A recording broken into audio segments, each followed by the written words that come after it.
Sagada.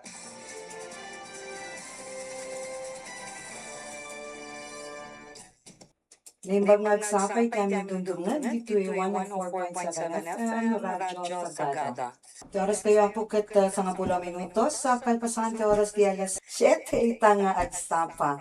Maika 22 ngal daw iti bulan ti Agosto 2026 aldaw iti Sabado. Dahito ni Gwen Gaw nga po para kadagiti damdamag anak kalap iti napalabas lawas.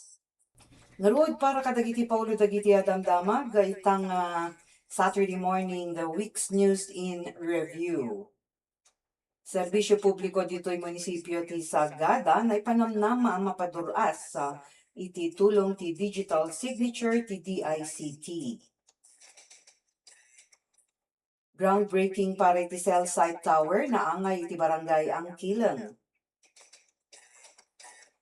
Update mat, tulong manipod iti K9 unit ti PNP kan BFP, dadumapay ang munisipyo ti Montañosa kan probinsya ti Kalinga, na yun anang tadnamnamay ti manarimaan nga SAR dito'y Sagada para iti mabibirok na tutubo ani Sofia Oria.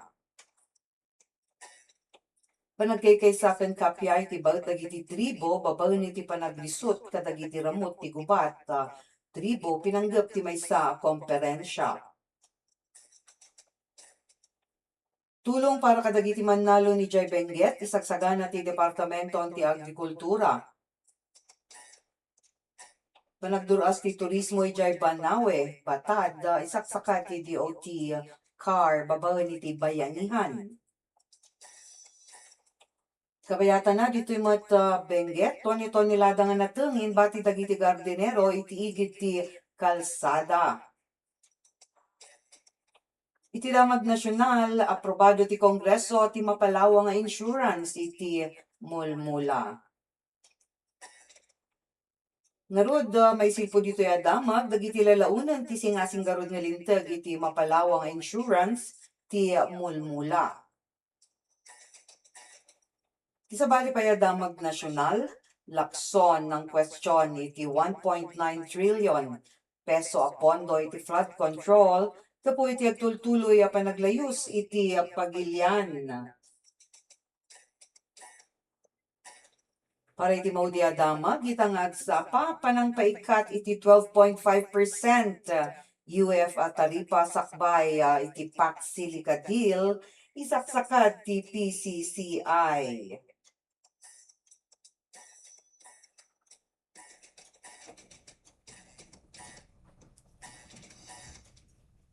Narod dagita ti paulo dagiti damdamag, ato'y dagiti detalye. Serbisyo publiko dito yung munisipyo ti Sagada, manamnama mapaduras pay iti tulong ti digital signature ti DICT.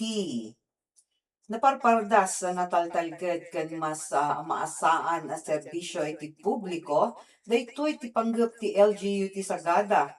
Kalpasan nga rugyan na ti panag-akar iti moderno a sistema ti panang iproseso kadagiti dokumento.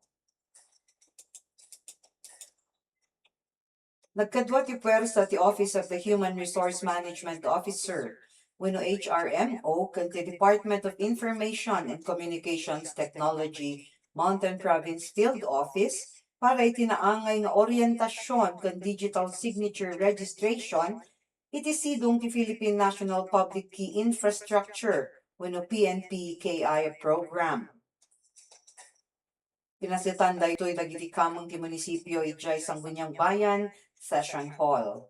Iti tulong ti PNP-KI digital certificates, mas nga natalged dagiti electronic transactions ti gobyerno.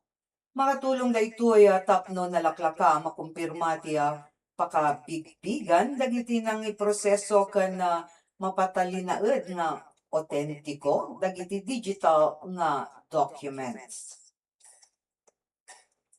Sigun iti Sagada LGU, saan daytoy simple a panagkasay iti panakausar ti papel no di ket maysa nga importante nga adang paturong iti moderno panagmanehar.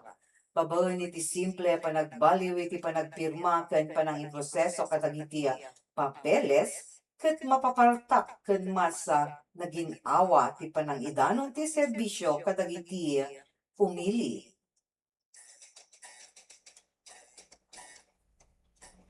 Ti sabali pa damag ditoy sagada, groundbreaking para iti cell site tower na angay iti barangay Angkilang.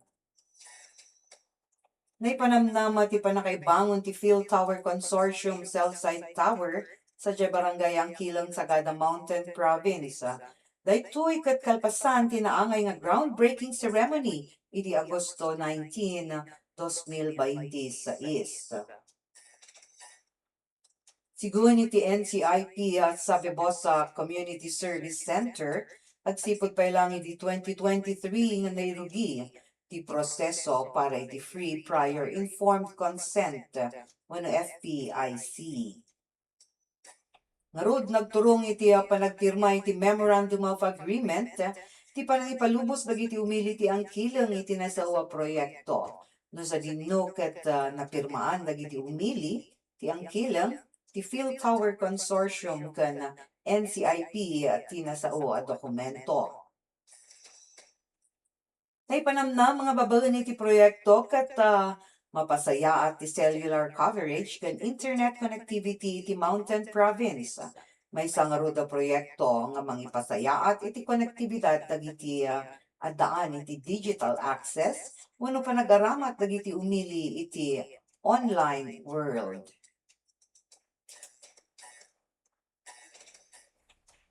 Update mo iti manariman nga rod nga SAR para kani Miss Sofia Magalgalit Oria.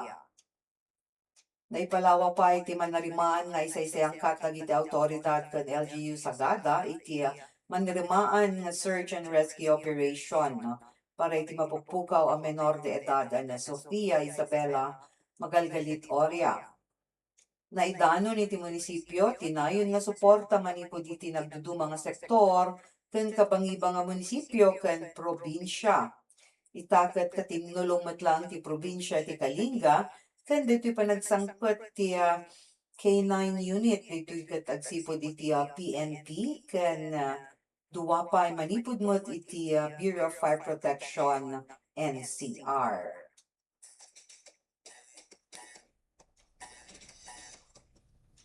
Takkel at tulong tinapigsa nga panag-angot dagiti tracker dogs ken K9 unit tapno maamuan dagiti posible a nabati nga marka kadagiti paset a naririgat asad ken dagiti tattao akas iti nasasamag a lugar kadagiti rangkis sa kuweba ken tumapay.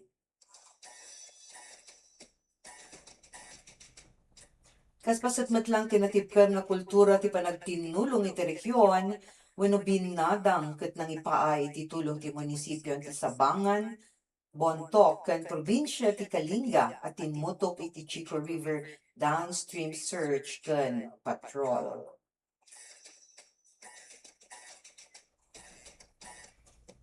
Inpasigurado met ti lokal a kapulisan ken incident command post nagtalinaed na simpa natalged ken organisado ti tunggal deployment iti likodan ti nabasa a panawen ken kanayon a panagtudo. Garud no bigat ti maudi aldaw para iti search and rescue para kani Sofia no sa dinno ket agmurdong iti maysang misa sa incident command post ti barangay Dagdag.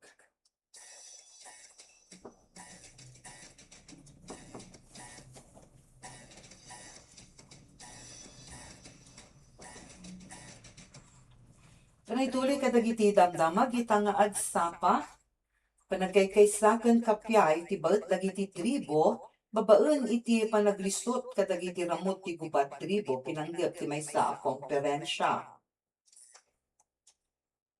Naurnong ti sangagasot ken 80 nga umili ti Montañosa ken probinsya ti Kalinga ken sangaili manipud met iti dadumapay a paset iti Cordillera iti Kalman sadyay teng-up conference facilities ti Simbahan Romano.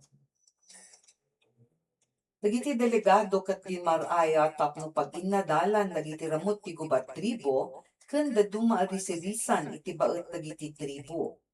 Ti bodong ken anya dagiti instrumento a nasayaat tapno mairangtay ti talna ken panagkaykaysa.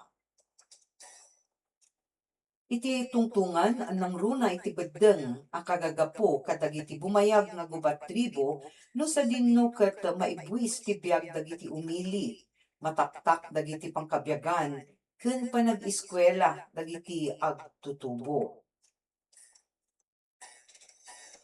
Isunga iti komperensya ket nagnunumuan nga kasapulan ti nairut ken nangato a tukad ti panagkaykaysa ken panagtignay tapno sangwen ti nalawlawa a pakasatngan ti umili iti panagsalaknib iti daga, ili, biag ken kinabaknang. Saan kumaan naranggas wenno nadara awagas ti panagrisot kadagiti risiris iti baet dagiti tribo ken iti entar ti umili. Nagnunumuan met laeng daytoy panangilaksid kadagiti armado a puwersa ti gobyerno ken revolusyonaryo at ignayan saan nga sakop ti paglintegan ti bodong. Dagiti rumbeng nga agsakusak wenno mediator ket dagiti neutral a tribo ken negosyador a bigbigen dagiti agkalaban a tribo. Napanawagan met laeng nga ilaksid iti bodong dagiti kriminal ken personal nga aramid tapno mas naurnos ken nalawa nga interest ti umili ti sakupen ti bodong. Ilaksid iti bodong dagiti paglalabanan iti panawan iti tribal war dagiti lugar asaan asakupen ti teritoryo ti tribo kas iti syudad ti Baguio, syudad ti Tabuk ken Dadumapay. Ituloy a pagbalinen a progresibo ti bodong para iti urnos ti umili ken sapasap a tribo. Ngarud babaen kadagitoy nga kidlaw ket mapaduras ti bodong tapno umman natop ken maibagay iti agdama a kasasaad tapno pagserbien iti umili. Manipod iti bilateral a bodong ket mabalin ti multilateral a bodong tapno mapalawa ti panagkaykaysa dagiti tribo ken pigsa amang salaknib iti ili. Ti komperensya ket napagbalin na babaen iti kolaborasyon iti opisina ti IPMR ti Montañosa babaen ken ni Mr. Tomas Tawagen. Dito'y Cordillera Women's Education Action Research Center, Cordillera People's Alliance ken gobyerno lokal ti Montañosa. Dinmar ay matla dagiti agdudumang elected officials iti tukad probinsya kas kada board member Sally Olalim, Joey Dominguez iti Montañosa, ken board member Chris Donaal iti Kalinga. Adamatla dagiti kamang ti simbaan Anglican ken Romano Katoliko manipod ditoy Mountain Province. Iti sabali damag iti magprobinsyan ti Benguet. Tulong para kadagiti mannalon isagsagana ti Departamenton ti Agrikultura. Nangidatag iti napardas a panagtulong ti Department of Agriculture wenno DA-CAR para kadagiti mannalon ti natnateng ijay Benguet. Anakaro nga inapektaran ti agsasaruno panagtudo ken panagbuntog ti panagilako. Kasarunod daytoy ti report maipapani ti naibuleng a tone-tonelada nga wombok ken carrots ijay tublay kalpasan na madadael gapu iti dua aldaw panag-uray iti pila sa Jai Trading Center. Binilinan ni Agriculture Secretary Francisco Chiu Laurel Jr. ti Regional Office dito'y Cordillera nga mangipatungpal iti dagos nga assessment ken papigsaen ti panagtulong kadagiti lokal a mannalon. Tapno maliklikan ti panakaibeleng manen dagiti apit ket palawaen ti DA-CAR ti panangipay ti libre nga transportasyon may konektar dagiti mannalon kadagiti permanente nga buyer ken may asideg iti publiko dagiti lakoda babaen iti programa nga kadiwa ng Pangulo.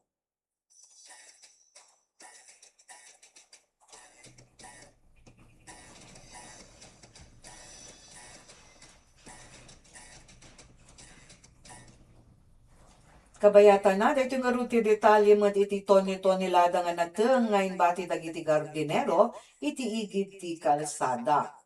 Sadyay laboy tula Common Road iti tublay Benguet nga nakadisso, ti manua tonelada nga carrots ken wombok ko. Pinili dagiti gardinero nga ibati dagiti nateng iti igid ti kalsada, gapu iti agtultuloy nga nababa a presyo ti panag-ala dagiti middleman ken kwada. Wenno iti manumet nga trading post ket awan ti buyers dagitoy nated. Adan na 20 a piso ingga na 45 a piso ti presyo dagiti lokal a carrots nga may laklako iti syudad ti Baguio. Sigun iti maysa nga pagiwarnakan ti supply ti carrots ket umanay no sa dinno ket 70% ket magapu iti Cordillera bayat met nga ti 30% ket imported.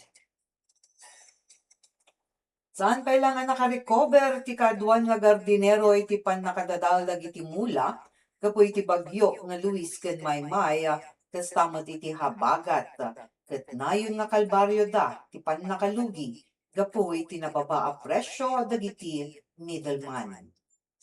Nakalasat man ti mula manipod iti habagat at saan met nga nakalasat iti nababa a presyo.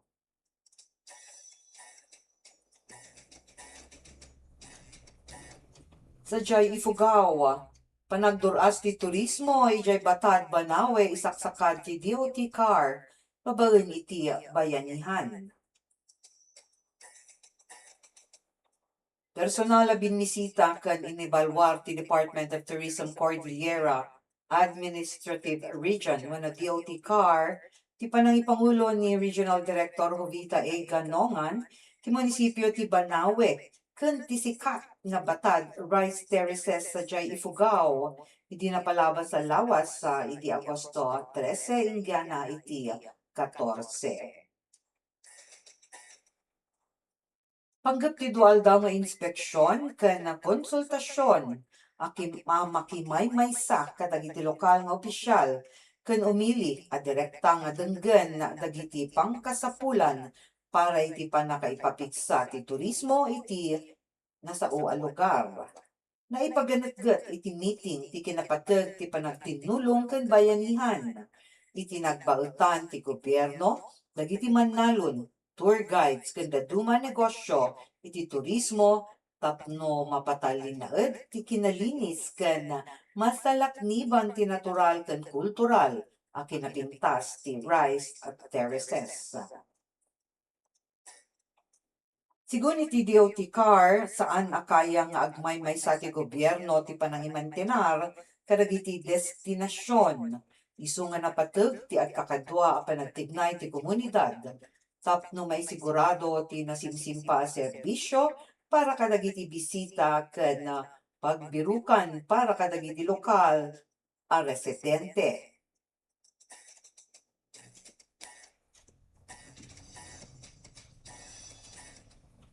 Dagita ti damag iti lokal ken iti Cordillera ngaro dagiti damag met iti Pagilian. Aprobado ti Kongreso ti mapalawa nga insurance iti mulmula. Iti anunsyo ni Faustino D. III, House Speaker nga ti House Bill 10365 ket panggep na nga papigsaan ti Philippine Crop Insurance Corporation wenno PCIC. Babaen iti panagpalawa kadagiti serbisyo ken dagiti mabalin nga mainayon iti insurance. Napatag daytoy no mapagbalin nga linteg kaputa iti maysa nga bagyo o wenno panagtudtudo ket mabalin nga pukawon na tinpundar dagiti mannalon iti uneg ti manong nga bulan ken uray ti kabaelan nga agmula manen. Kinuna ni ti insurance ket saan nga simple, apan nagbayad kalpasan ti ditigra. Mabalin met lang nga daytoy ket kabailan ang makamula manen, maka-repair kadagiti ramit, mangpabalin nga nasaya ti pangkabyagan ken nagtuloy apan nagpartuat ti makan para kadagiti komunidad. Garud iti nakaisilpo a damag anya ti lalaunen daytoy House Bill 10365. Mainayon iti PCIC insurance dagiti high value crops, taraken, aquaculture ken fishery products, pati ti agroforestry crops ken forest plantations. Posible met lang nga mairanod dagiti makinarya, equipment, transportasyon, dagiti pasdek ken dadumapay nga infrastruktura ti agrikultura. Latsid dita, mainayon met lang ti life and accident insurance para iti mannalon ken mangngalap. Iti dati, tilain mais ken palay, tinangruna iti crop insurance. Singasing na met lang nga mainayon met lang kumati insurance ti inputs iti produksyon. Ti balor ti pigsa tegged dagiti mannalon ken mangalap nga mainayon dagiti kabalayda. Kastamet dagiti trabahador iti agrikultura ken ti namnamaenda kuma nga maapit.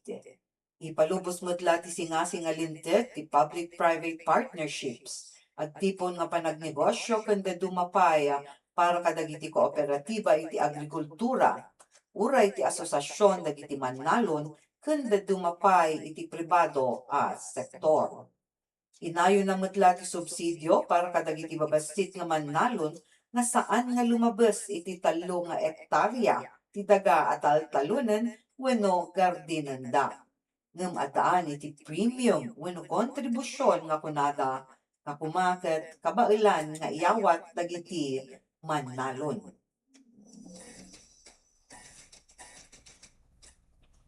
Iti dadumapay a damag iti damag nasyonal. Lakson ng questionar iti 1.9 trillion peso pondo ti flood control gapu iti agtultuloy a panaglayus iti pagilian. Kinuwestiyonan ni Senador Panfilio Ping Lacson ti pananggastar ti gobyerno iti pakabuklan nga 1.339 trillion pesos para iti flood control management program iti Department of Public Works and Highways manipod iti 2011 ingana iti 2025. Sigun iti senador, iti likudan ti higante a pondo iti sidong ti 3 administrasyon ket agtultuloy latta ti mapadpadasan a naglawa ken awan kontrol a panaglayus iti pagilian no panagtutudo ken no adda ti habagat. Inyunay unay ni Lacson ang makikita ti tinawen na panagngato ti pondo ti DPWH para iti flood control alin mampas iti 100 billion pesos kada tawen manipod iti 2018 ken dinmanon pa iti 372.8 billion pesos iti 2025. Inpadanon ti senador babaen iti Instagram post na at ipagbanbanagan lang ti trilyon a pondo nga daytoy ket iti uncontrolled flood. Amang ipapaay iti nagdakkel nga perwisyo ken panakaparalisa ti inaldaw nga paggedan ken aramid no tignay dagiti tattao.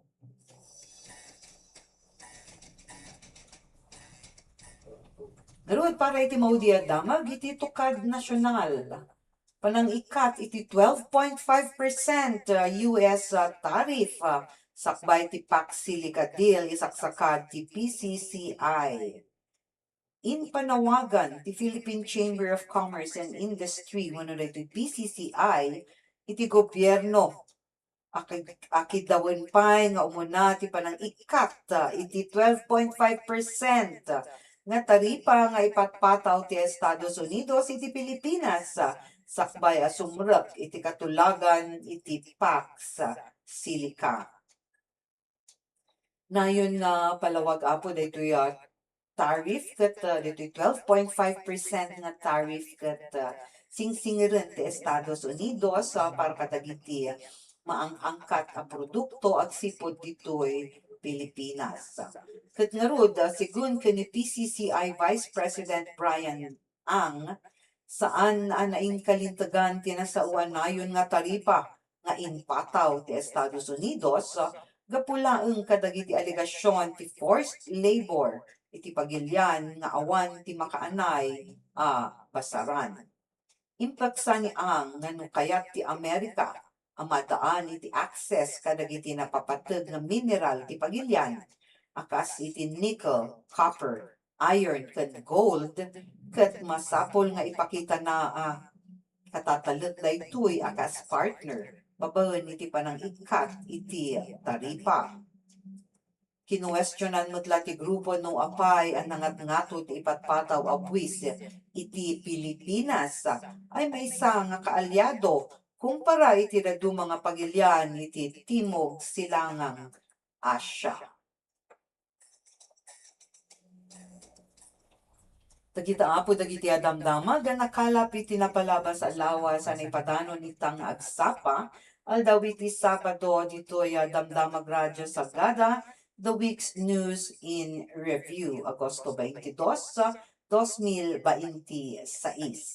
Manen naimbag nga agsapay ti amin nga dumdumnag ditoy 104.7 FM Radyo Sagada. Surutan na kami ito'y social media channels kasi ti Facebook page, kasama ti YouTube channel kan website ti Radyo Sagada para kadagiti tumapeng impormasyon ken dagiti dumamutlaeng nga features. Once more, tilulukat apo ti studio text line number 0999-999-1047 ti Radyo Sagada para kadagiti requests and dedications dagiti saludsod ken para iti panangipadanon met kadagiti mapaspasama kadagiti bukod tayo pag nanaedan.